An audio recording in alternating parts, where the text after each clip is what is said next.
Olá a todos, neste vídeo iremos explorar a folha de cálculo do GeoGebra. Abrindo o GeoGebra, nomeadamente desde que estou a utilizar o GeoGebra Classic 5, por defeito o programa abriu duas folhas, a folha algébrica e a folha 2D. No menu, clicando em Vista, uma das opções é visualizares a folha de cálculo. Para abrires, clique em Folha de Cálculo e fecha as restantes folhas que aqui aparecem, a folha 2D e a folha algébrica. O que te vou mostrar são apenas algumas das ferramentas da folha de cálculo, nomeadamente as que podes utilizar no terceiro ciclo e particularmente para fazer estudos estatísticos. São 4 as janelas que nos aparecem na folha de cálculo.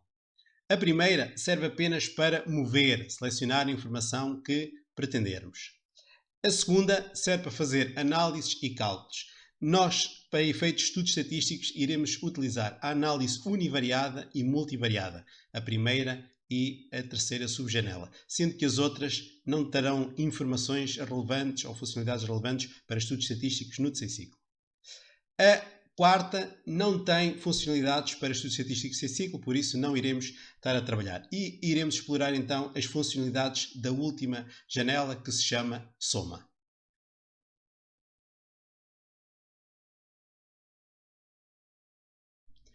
Vamos começar pela última janela. A janela tem aqui o símbolo da soma. Se quiséssemos saber qual era o número total de cromos de 30 amigos, selecionamos a nossa informação, clicando em soma, obteríamos o total de 913. Os 30 amigos têm um total de 913 cromos. Se quiséssemos saber a média deste conjunto de dados, clicaríamos aqui na opção de média, 30.4. Se quiséssemos saber quantos eram os elementos em estudo, aqui sabemos que são 30, porque começamos na célula 1 até a célula 30, poderíamos clicar aqui em contar. Também se quiséssemos saber o número máximo ou o número mínimo, vou clicar aqui para ver o número máximo, selecionamos a nossa informação e clicamos em máximo e obtemos aqui o maior dos valores. Existe um amigo, o amigo que tem mais cromos é a pessoa que tem 60 cromos. Existe aqui um amigo que tem 60 cromos.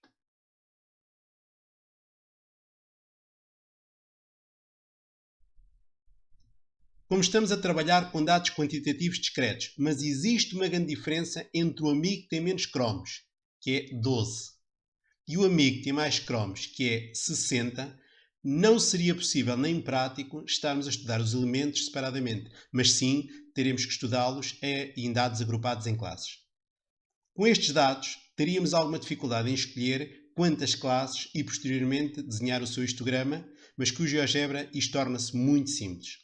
Comecemos então por construir o histograma e ver como é que os dados ficam agrupados em classes.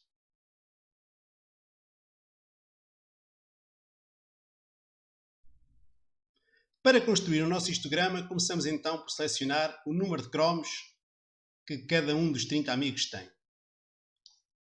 A seguir, vamos à segunda janela, Análise Univariada, e clicando em Análise Univariada, temos aqui informação que já foram selecionadas as células B1 até B30. Clicando em Análise, cá temos o nosso histograma. Ele, por defeito, faz logo o arranjo do número de classes, o número de barras correspondente, que entende que seja aquele que deve ser considerado. No entanto, aqui poderás tu controlar esse valor, colocando menos ou colocando mais. Menos parece não nos dá aqui informação ou grande variação da informação, ficou apenas agrupadas aqui em 3 classes, mais poderá haver até aqui perdas de informação com um número de classes excessivo que esteja aqui identificado. Se considerarmos por volta de umas 6, 5, 6 classes, vendo aqui algumas diferenças, poderá ser aqueles valores que poderíamos entender como sendo mais adequado. Uma das opções que permite aqui o histograma fazer, para além de indicar-nos logo aqui as nossas barrinhas correspondentes a cada uma das classes, é, clicando aqui nas opções, aparece-nos então várias informações. Definir as classes, o tipo de frequências que nós queremos, se é cumulativo ou se não é cumulativo, se vai somando o valor da frequência absoluta relativa à classe anterior ou à coluna anterior ou não. O tipo de frequência, se é relativa ou se não é relativa, ou se será apenas para contar. Mostrar o histograma, mostrar a tabela de frequências, ou o polígono de frequências. Vou começar aqui com o polígono de frequências, que permite ver a variação dos nossos dados ao longo das 5 colunas que foram escolhidas, 5 classes que foram escolhidas, e uma das coisas importantes para vermos com mais rigor, tirar aqui o histograma e o polígono de frequências, é a tabela de frequências. Temos aqui a tabela de frequências em que nos dá sempre ali com a mesma indicação, a mesma amplitude da classe, qual é o valor correspondente a cada uma. Colocando aqui o histograma, permitimos ver aqui então o intervalo que foi escolhido e as frequências ponderadas para cada um dos intervalos, as classes e aqui as frequências ponderadas.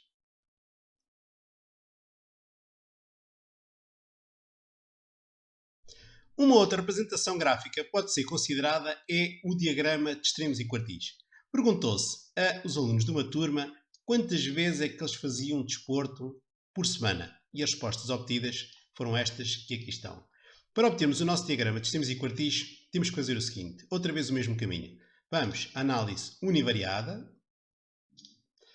diz-nos e dá-nos informação que temos as células selecionadas de 1 a D20, análise, e aqui já tinha por defeito apareceria-nos aqui o histograma, mas ainda que as opções onde temos o histograma, aparecem-nos diferentes tipos de representações, sendo que aquelas que nós quereríamos para o caso era o diagrama de extremos e quartis. E cá está então a nossa informação com o diagrama de extremos e quartis. Valor mínimo, parece-nos aqui, está a bater certo, 0, olhando ali para os nossos dados, 0. Valor máximo, 7. Existe alguém que faz desporto pelo menos uma vez por dia, para a ideia que temos aqui, 7 dias da semana. O primeiro quartil parece-nos que é o 1, o segundo quartil, mediana, parece-nos que é o 2, e aqui tenho algumas dúvidas. Não sei que valor é que é. E se tivéssemos dúvidas, porque a escala que vai ser definida aqui é uma escala que o GeoGebra faz automaticamente, temos uma possibilidade aqui fabulosa, que é, parece aqui ofuscado, mas temos aqui o símbolo da soma e temos ali a soma com X e diz mostrar estatísticas. Se clicarmos em mostrar estatísticas, muito interessante e muito importante aqui para cálculos que não temos necessidade de fazer, ele diz-nos que temos 20 elementos em estudo, que a média do número de vezes que se faz desporto por semana nesta turma é de 2.7. Temos alguns dados que não são de C5, que eu não vou estar a falar. Temos aqui a soma, são 54. O número total dos 20 elementos que constituem a turma fazem um total por semana de 54 vezes desporto. Valor mínimo 0, valor máximo 7.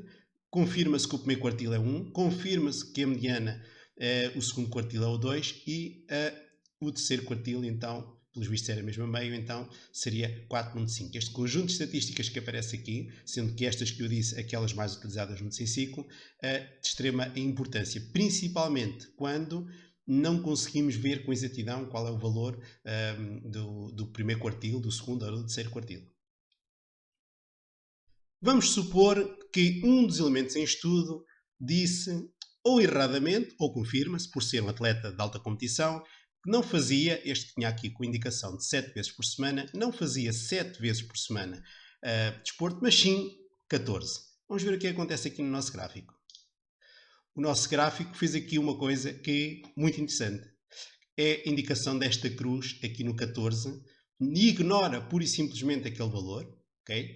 E apenas tem em consideração os restantes 19 elementos, ajusta-se aqui na escala, então é um facto, mas identifica aquele elemento como sendo um elemento que está fora. Bem, das duas uma, é aqui que podes entrar a fazer a limpeza dos dados. Ou esta pessoa, por ser um atleta de alta competição, confirma-se que faz desporto sempre, todos os dias da semana, uma vez de manhã e uma vez à tarde, ok? E então teremos que ter este elemento em consideração. Para tal, vamos aqui às opções, e aquele valor que temos ali chama-se um outlier. E podemos tirar aqui o outlier e dizer que sim senhora, temos que considerar este elemento, temos que ter este elemento em consideração porque esta pessoa faz este número de vezes. Ou então, consideramos que a informação foi dada erradamente, ou porque não percebeu a questão, ou porque prestou falsas declarações, vamos assim indicar, e o nosso diagrama de extremos e quartis apenas se vai cingir aos 19 elementos. Isto vai depender do estudo que estiveres a fazer e do tipo de resposta que seja dada. Neste caso, se fosse um atleta de alta competição, que fizesse desporto todos os dias, manhã e tarde, eu acho que o valor devia ser colocado em consideração e o nosso gráfico iria ter este aspecto.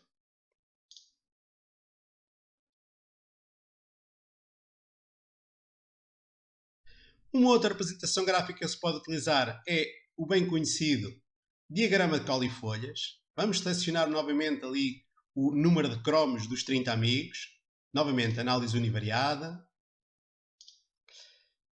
Já temos as células selecionadas, análise e temos aqui a opção então de diagrama de caulifolhas.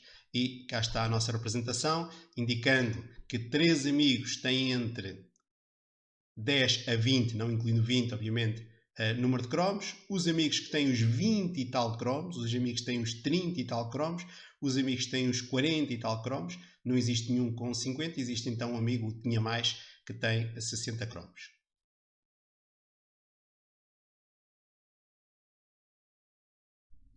Por último, iremos ver então uma análise multivariada. Vamos supor que queríamos comparar o número de vezes que duas turmas, que tinham 20 alunos, faziam por semana. A nossa turma D tem estas vezes que faz desporto por semana e a turma E tem estas número de vezes que cada aluno faz desporto por semana. Selecionamos as duas colunas com as células que queremos fazer a comparação. Vamos ao separador da análise univariada, mas vamos clicar em análise multivariada. Pede-nos para fazer a análise multivariada, indica-nos as células que vamos fazer essa análise, clicamos em análise e automaticamente temos aqui o diagrama de extremos e quartis empilhados. O que é que o diagrama de extremos e quartis empilhados nos permite? Fazer uma comparação de dados. Por acaso aqui eles têm o mesmo número de dados, mas podiam não ter, okay? E era possível fazer a análise na mesma. Percebe-se claramente que a turma E faz muito menos desporto do que a turma D. Repara que a mediana da turma D, que é onde temos 50% da informação, 50% dos alunos faz até 2 vezes desporto por semana, enquanto na turma E são 75% dos alunos. Uma grande diferença que temos aqui. Obviamente o valor maior é maior na turma D, que é o aluno que faz 7 vezes por semana, e aqui existe um aluno que faz 5 vezes por semana. Permite fazer esta análise comparativa que é bastante útil.